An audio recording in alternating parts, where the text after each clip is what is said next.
Welcome to the Look Good, Move Well podcast. All right, we're rolling. What are you laughing Welcome at? to the show, everyone. Oh my gosh, we're gonna jump into this podcast, but I just we're gonna skip banter. Actually, we're just gonna. We just had a couple from France visit us. Yeah. And they just got married. They were on their honeymoon in California. They're hitting the highlights. And the first stop, of course, FBB HQ. Hell yeah.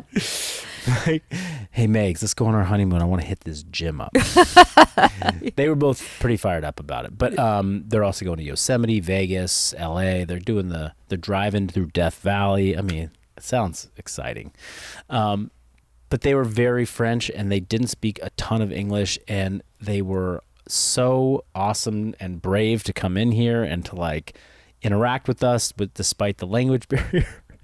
And at the end, his name was Mark, such a sweet guy. He said, "I love your gym." And I was like, "Oh, thank you so much." He's like, "Yes, it's very titty." It's nice and titty. And I was like, tidy. It's tidy. You're right. It is tidy. He called it a titty gym. Yeah. We got a titty gym here. Anyway, that is what made me giggling. Yeah. It got me giggling before. That's one thing we don't have a lot of here. There's not a lot of titty. Not a lot of titty up in this gym. Unless I'm doing chest day. Yeah, that's right. That's You got right. a big old chest pump. Anyhow, just I guess to say we always feel I always feel very honored when people make the trip to come here. It's really sweet. And we had another person drop in randomly to say yeah, hi. another person from Missouri, from Springfield, Missouri. Serenity. Yeah. Hey, Serenity, if you're listening.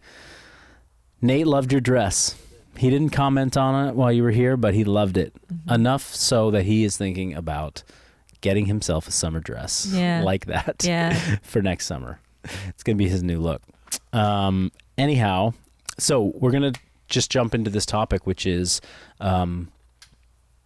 something around over-reliance or maybe too much reliance or false reliance on numbers, fitness numbers, or numbers in general. Yeah. And I think that the idea of this topic concept resonates with me a lot, but it could go a lot of different directions. So I was like, Satya, okay, just lay it out for me. Why was this something? Because I believe this is something maybe we had a question come in, but you really were motivated to make this, part of the conversation today. So I want to hear from you. What numbers are people over reliant on, and how should we be thinking about, answering this question? Yeah. Well, this has been something I've been thinking about for a while, and I just got back on the Whoop train. I'm wearing my Whoop now. I have not worn my Whoop for some time, even though I've had it for a long time overall. And I'm looking at all the data that is available to me now. You got your HRV, you got all these numbers about your sleep and your respiratory rate and all of these things. And the first thing is that wow, there are more numbers than ever available to us in health and fitness. Yeah. The ones that I hear a lot about from our customers and our audience are really more on the nutrition side. Mm-hmm. People really want to know what body fat percentage they are with absolute certainty, and they want to know exactly what their ideal macro numbers and their calories should be to get the body that they want, because they are ready to put in the effort to follow those to a T. Mm-hmm. And the unfortunate truth is that none of these things are super duper accurate.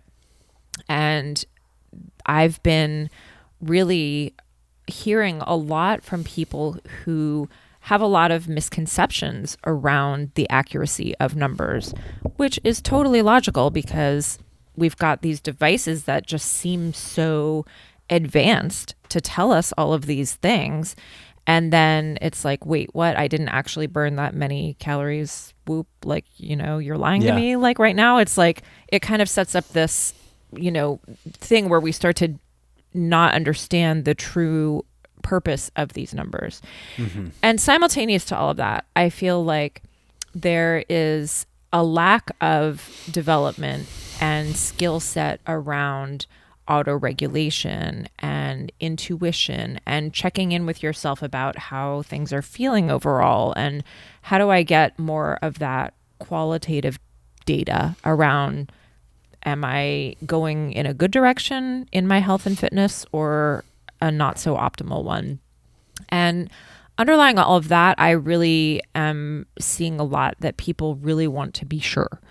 They are putting a lot of work in and thought in and effort in around their health and fitness to follow macros or to wear a Whoop or to track their steps. And so they really want to know for sure that that effort is going to lead them in the direction that they want. So I think there's just something really interesting to talk about here about the relationship between all of these things. Yeah. And I know not everyone wants to hear a lot of nerdy marketing talk, but as a marketer, it's really like very prevalent in my own approach to work as well, of like, you can't ever be sure of your marketing numbers. So you've got all of this data and you've got to learn how to interpret it while knowing that not all of it is going to be accurate. And you also have to rely on your intuition and the things that you're just observing and the quality of the conversations and what people tend to ask more about. And so I just think that there's a lot of balance here to sort out between the numbers and how we relate to them and how much emphasis we put on them versus what we're actually experiencing in our own bodies and in our own senses. Yeah. As it shows up in a lot of the work that I do, which is, let's talk about the program creation or, coaching fitness programs, that kind of thing. I love to nerd out on the numbers of like progressions and training programs and what is the optimal amount of reps or sets and volume to do for a body part. And I'll get deep into that.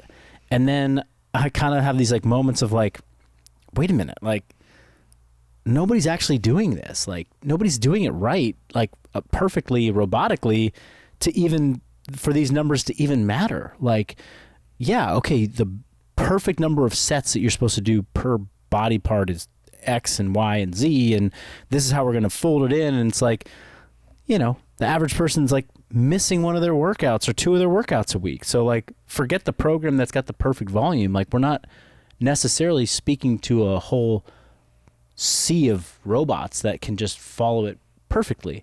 And the same thing comes back to the conversation about like health metrics and the steps and the macros and the this. It's like, here are my perfect macros. And then what happens when you just have like a day where you say F it and you just don't even hit the macros, or like you forgot your phone and you couldn't track them, like you don't have a scale, like, oh my God, like everything falls completely out the window? Is that what that means? Right. I'm also curious, like recently you had we had this thing, it was a couple months ago now, where I'm wondering if this like fed into this topic too, where you had this like in-body kind of snafu where like you basically were like you share the story in your experience of it.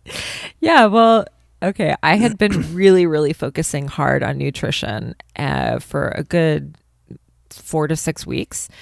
And I had done an in-body at the beginning, and then I think about a month later my coach was like, hey, it's time to hop on the in-body again. I was like, great.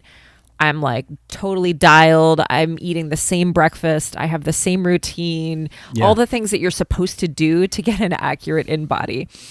And the result I got was kind of like, like really? Like I was just expecting to see a little bit more change from the work that I'd been putting in and the things I was observing about my own body. Yeah. And we had this whole podcast episode, I think, where we talked about it, and it was like, okay, like maybe you can think about this or that. And then I was like, I'm going to do a redo. So like I went back on the in-body, I think 1 to 2 days later. Again, same routine, didn't change anything about the breakfast or anything, and got a vastly, like I had dropped like 3% body fat in like 2 days or something. I was like, what the heck? And then I did it again and it was back up. And so it was like, okay, like I get it. Like this is just it's an ish number, right? Sure. You know? And And it was frustrating because Yeah. I was like, I have been so dialed. I've been working so hard. And like, you just want to see that gratifying number that Yes. just makes it all okay. And then it's like, okay, that's so silly. Like, I look great. I'm feeling great. I'm hitting PRs. Like, Yeah. what's Right. the problem here? You know? Right. Yeah, totally. Right. I think, yeah, that was my comment. I was like, I don't think you can get stronger objectively through like better lifts and simultaneously like lose 2 pounds of muscle, like, Right. you know, with all the things you've been doing. Yeah, I mean, I think one of the things you said earlier was like, we can't even always trust these numbers. And there is an environment and a place and a way that you can trust the numbers and the data. And it is when you are, you know, maniacally consistent in every variable of your life. Mm-hmm. And the numbers then produce a basically like a catalog of information about the same inputs over and over and over and over and over again. So like your HRV data, your sleep data, your body weight each day, you know, a body composition scanner on the same thing every single day. Like you get all of this data and you're just compiling it and you're not changing anything about what you're doing day to day. It's always the same. Like you have the same routine, you have the same food, you have the same training, you have the same, you know, like again, you're robotic in a way. Like robotic as a term to define just consistency that goes well beyond what most normal humans can actually do in a normal life. Plus, you're compiling a ton of data along the way, so the data is you can rely on it because you have enough of it to create averages and trends. Mm-hmm. That's when it becomes highly accurate. Anything less than that, it becomes less and less accurate. So one in-body scan a month is got some value to it, or stepping on the scale once a month has some value to it, but less value than if you did it every single day. And I think we talked about this either on a podcast or we just talked about it here, where it's like your body will fluctuate without the same exact inputs. Like you could, if you create true precise environmental inputs to your body every single day, then you can decrease the variability in your body's, like, you know, weight fluctuations and things, but you're always going to have some. But for most people, they're not that routine, so their body weight and their water retention and all those things can shift very dramatically within the course of 2 days. Yeah. So if you scanned on the in-body or you took your weight, you know, on Monday, and it happened to be one of those days where you were like pretty high, like you were retaining more water and you were heavier than normal, and then 3 weeks later on a Monday you did it again and it happened to be a day where you were low, like you had a uncharacteristically low body weight day, then you would get this perception of like, holy smokes, I just lost 10 pounds in 3 weeks. Because on the first Monday, you were up 5 pounds of your normal with normal fluctuation. You were at the top of your 5 pound, daily fluctuation. And then on the next time you measured, you were at the bottom of your 5 pound daily fluctuation. Let's flip those. On day one, you tested and you were at the lowest body weight that you could be at that state of your life, 5 pounds at the bottom of it. And on the second date, you were at the top. You were having a heavy day. And it looked like it was the same as before. And so it's like, oh, I didn't lose any weight. Yeah. But in reality, you're just like testing on the wrong days. You're not being consistent. And you're not having the same inputs. And this is where an over-reliance on numbers becomes really problematic for people, as they get so attached to like, this is the thing that's going to really work for me. But then they actually don't implement it consistently enough to trust that data fully and to really utilize that data fully. Yeah. So something like a wearable, like a Whoop, that's giving you consistent feedback every day of like, this is how much you're sleeping. Like, that's why I would look at it and be like, okay, well, the numbers don't lie. Like I've slept 6.5 hours every night for the last 20 days. Like I need to up that to 7. How do I make a change? You know, and then track that over time and use that as a tool. Wow, my HRV is always here. Like, that's my average. What can I do over time to maybe elevate that? Like, you know, again, looking at averages. Like, that's why I do appreciate something like a Whoop. It's like, I don't look at my daily HRV. I look at my monthly average. Okay, my monthly average before I went on vacation was about 100. On vacation, it was 70. Like, tanked. Like, that's a big change. Sleeping less, have poor sleep, not in my home environment, didn't have a chili pad. Like, some of the rooms, it was hot. Like, we just had like a little AC unit in the window, like light streaming in. Like, I didn't have any blackout, you know, I didn't have my normal setup, moving to different places, doing things that I'm not, okay, that's how that impacted me. Now I'm back. How do I get that back up to where it was before? Like, are my natural rhythms going to help me get there? But it's like, it's, these numbers don't mean nothing. They absolutely can be tools. Yeah. But they require a certain level of consistency in order to really have as much value as they can have for us. Yeah. And when you don't have that level of consistency, or you can't, you know, rely on the numbers every single day. Like, the other thing that I feel is important to address is, like, these things are supposed to help us feel better and be more like connected to our actual life, you know? And if the over reliance on numbers are like, when someone's like, I want to know the number that's going to be perfect for me, I want to, like, that almost feels like, okay, directionally you're moving further and further and further away from figuring out, like, how to just be a person in your life. And I think that's a scary, you know, direction for fitness health data and wearables to take people is, okay, rather than this being a tool to be more in tune with your own, like, habits, behaviors in life, these are now becoming tools to help you completely disconnect and detach from your choices and what you're doing. And you're just basically like, somebody just tell me what to do. It's the same thing with, like, I just go on social media and I just scroll and I just like, oh, you just tell me what to think, tell me what to think, tell me what to think. Like, you're not thinking for yourself. You're just letting other people just sort of, you know, be your subconscious. It's wild. Yeah. Well, in business, I always have this conflict between wanting to, like, get super granular on numbers and, like, be refreshing my data every day and, like, looking for all the trend shifts and all of that. And then when I get too far down that rabbit hole, I have to step back and I'm like, okay, whoa. Like, what are, like, the 2-3 things that really matter here? It's like, I need to reach more people and we need to get more revenue. Like, right. You know, so it's like stepping back. What would you say are just like, okay, if there's a lot of noise happening. Actually, hold on. Before you go there, when you step back, let me ask you a question. Do you stop tracking all the numbers? No, not necessarily. I do not stop tracking. I just have a different relationship with it. Okay. So that is like, that point right there is so important, because I'm wearing all the devices, I'm getting all the numbers, I'm getting all the data. Fuck it, I'm taking them all off. I'm never going to touch them again. Like, they're gone. Like, I'm not stepping on the scale for another year. Gotta grab my Whoop. Oh my God, your data loss. My data.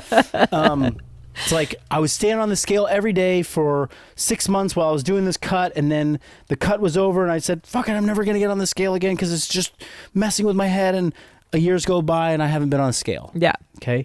So this is,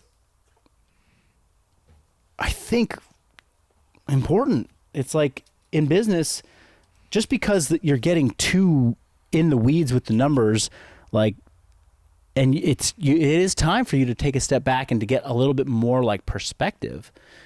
You know, it would be really I you know, as somebody who works with you, and, like, I'd be like, Satya, like, how are you not tracking our metrics and our data for the last month? You're like, well, I was having a bad relationship with it. Like, I needed to get some perspective. I'm like, we need that information. Like, you don't have to, like, action on it every single day and get, you know, my personal struggle is like, I am, I'll spend too many hours, too much time looking granularly at accounting and financial statements, both for the business and my personal family. So much so that I will get like worked up and anxious about it. Yeah. And I'll be like, it'll send me down some anxiety spiral, like, oh my gosh, like we're spending too much, or this didn't happen, or how are we going to save for retirement, or I don't, and at those moments I realize like I need to step back, but I do not turn off the budgeting calculator, or I don't like stop looking, or completely like, I've made that mistake where I'm like, I can't touch this for a while, and then I'm kind of playing the oblivious game, Right.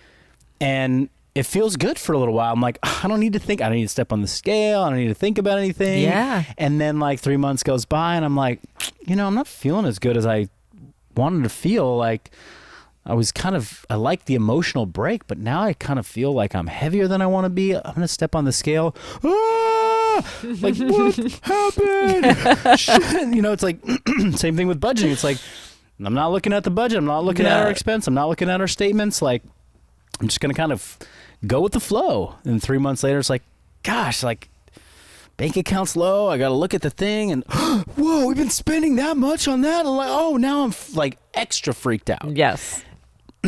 So sorry to, go on a little bit of a tangent there, but go back to your perspective moments where you have to like zoom out. Yeah. Well, and so this is the thing too. I think it's important to know why you are tracking a particular piece of information.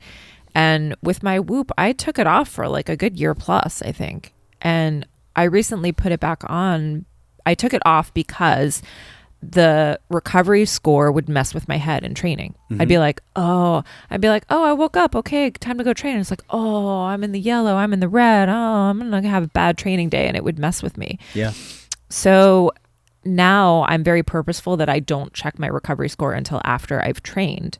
And the reason that I put my Whoop back on though was because I'm having some symptoms that I just want to like, okay, am I moving in the right direction with my overall health? And like, this is going to help me just understand some baseline metrics about like where things are heading in the big picture. Yeah. So having a reason for interacting with that data. And I think, it's good to like, whenever I get overwhelmed with the numbers with business and I do step back, I try to remember the why of it, of like, why do I need these things? And like, within all of the things that I could track, what do I think are like my top priorities to really like keep an eye on without getting too in the weeds?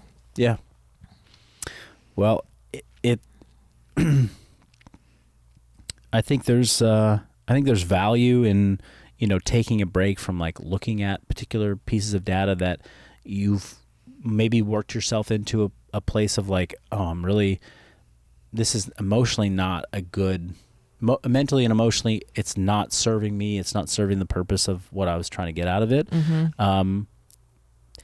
And I think it's also a great time to just evaluate, like, how did I get there? Like, what was the path to like me getting so caught up in the numbers that I like forgot the place that it had in my, my life. And I think we'll go through phases of this. Like, just the other day on the call with the team, it was like one of our employees was talking about, and this is somebody who follows a lot of like the, at least for a period of time, like he was always asking questions about like this podcast where they were talking about this nuanced topic of biohacking, and really like keeps up to date on a lot of really interesting topics that are out there. I call it like geeking out on fitness and health information. And it was kind of interesting to sort of hear that person say like, yeah, I'm just like, I kind of unfollowed all those people. Like I kind of don't listen to any of that anymore. Like I feel like if we just kind of stick to the basics, we'll be okay. Yes. And if we spend too much time in that, it can kind of, so it's like, that's just an example of somebody who's gone, going through the cycle, the wave. Like I've been really into it and then it stopped serving me. Maybe for something changed in their life. Like they went they were going through a hard time emotionally and some other part of what they were, another aspect of their life. And it's like, whoa, I am way too invested in these things. And now I'm like feeling bad about myself for not like, drinking my caffeine at the perfect time of day to like optimize my brain function kind of thing, My cold plunge was 20 seconds too short. Yeah. Like I didn't hit whew, that hits me a little bit. I'm like, I've been off my cold plunge game since I've been away and I haven't gotten back to it. I'm like, oh my gosh, I'm failing. I'm not optimizing. You're not optimized. I need to damn it. Huberman. But, so yeah, there's perfectly good reasons to like feel like, okay, I want to take a break because it's not serving me. And there's I guess that was the other point I made was just a cautionary tale to be like, I'm all in, I'm super focused on this thing. I'm using all the information, or I'm gathering all the information. Then I'm like, again, it's not good for me and I'm never going to look at it again. And then going over to the other end of the spectrum and then, neglecting looking at things for a long time because you had a bad interaction with it at this one phase of your life, you know? And that's real. Those are hard phases to go through. Yeah. And if you're, I think it's good to reflect on that. Be like, man, I was emotionally scarred from that period of time where I was overly attached to this thing. And then I had to move away from it for a period of time. But there's a place for it in my life. I can come back to it, or I want to, check back in. And, I think that this is like, it's so common in the food world. And maybe this is why people like come back to this so much, is that, diet culture gets super hyper focused on, the numbers, the weight loss, and then you hit a failure point, or you hit a point of inflection in your life where something changes, and it's like you try and hang on too long to what was working, but it's no longer working, and it becomes damaging to your emotional health, and then you're like, fuck it, I'm never doing that again. Yeah. And I mean, I've shared that story a handful of times on here. Yeah. It's been my journey. It's like I counted every little thing that went into my body until I broke, and then I was like, I'm never doing that again, because that's totally wrong. And it was like, well, it wasn't wrong. It actually was really impactful for a period of time, and then I kind of took it too far. I didn't know how to maneuver around it because I didn't have other tools. And so I hung on to something to my detriment. And that's when I broke. And that's when I put this into the category of this can't work. Yeah. And that is, it's very hard to be mindful of that in the moment when it's happening. Yeah. But if maybe you're hearing this right now and you're like, oh yeah, that thing that I'm like so against is actually that was just a thing that I did through a very hard phase of my life, and now I'm past that, but like I still connect it to that dark place, and therefore I've kind of written it off as like I'm not going to touch that thing again. Yeah. Well, this is another aspect of numbers that I just think is really impactful and important to highlight, is the meaning that we ascribe to those numbers in terms of our self-worth, or in terms of other aspects of ourselves. And it's one of the things that I love about fitness, and that's frustrating about fitness sometimes, is like, the weight on the bar is the weight on the bar, but I have like a really different emotional relationship to that number sometimes. Oh, I'm not as strong as I was, or I'll never get back to that weight, or like, and same thing with food numbers and all of these metrics. And so highlighting the relationship that you have in yourself for like why that thing didn't work, or what meaning do you put on that number, I think can really teach us a lot about ourselves, but also can go to some really uncomfortable places. For sure. Yeah. Well, are there any other like kind of questions or take home points that you want to sort of tie together before we wrap this one up? Yeah, I think my last thought is that we've covered in this episode, some problematic ways, to be in relationship with numbers, but like Do you have a scenario of like, what's a healthy relationship with numbers for you?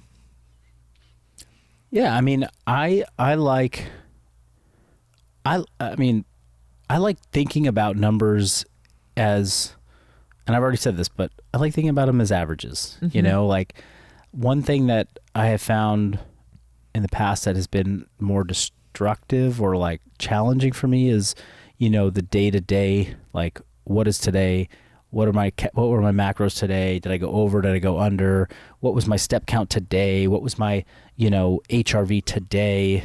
And when I've zoomed out and I've like, because I'm not immune to like having bad days where the numbers get me down. I'm like, I didn't do it perfectly today.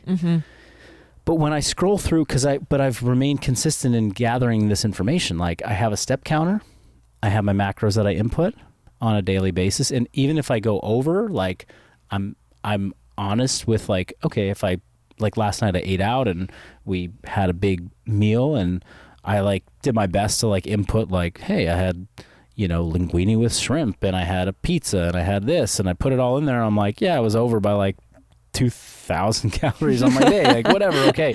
I put that in and I didn't feel great today when I woke up, for sure. Slept horrible, had bad HRV, all the stuff.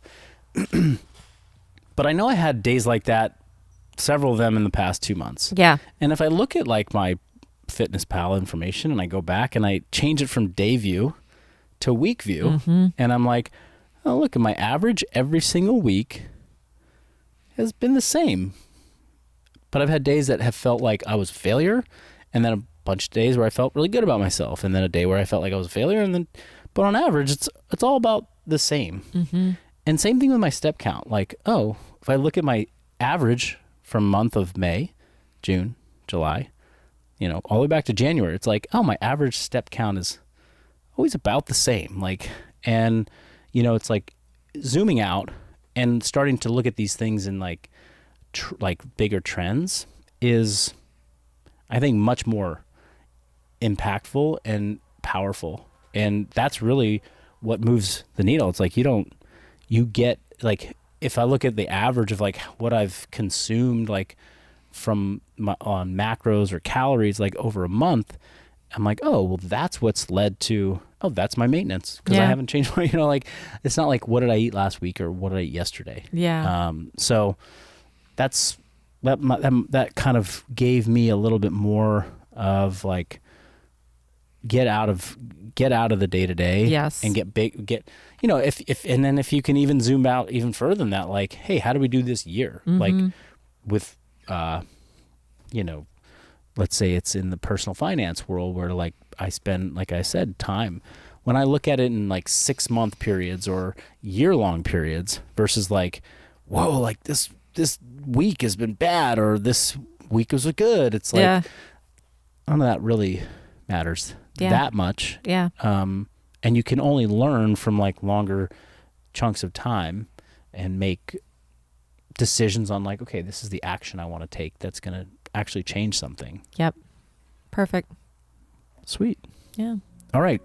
Well, thank you for joining us for another episode. And if you have any suggestions on topics that you'd love us to talk about, or you have burning questions, go into Instagram, go to our DMs at Satya Khan, at Marcus Philly. Send us a DM. We would love to hear from you, and we will see you next time. Yeah, we'll see you next time.